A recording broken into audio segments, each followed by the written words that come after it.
Programang ito ay rated SPG. Striktong patnubay at gabay ng magulang ang kailangan. Maaaring may masiselang tema, lengguwahe, karahasan, sexual, horror o droga na hindi angkop sa mga bata.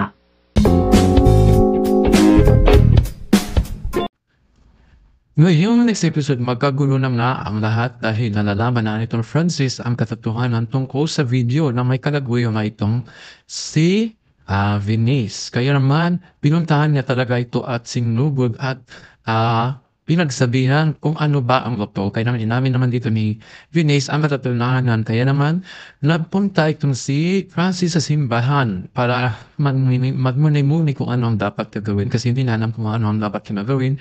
Ngayong alam niya na may iba pala natin itong si Venice at yun na.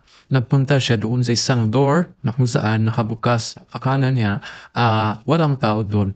Kaya naman, nandun din si Tata para magkumpisaw sana sa pari tungkol sa kanyang nararamdaman.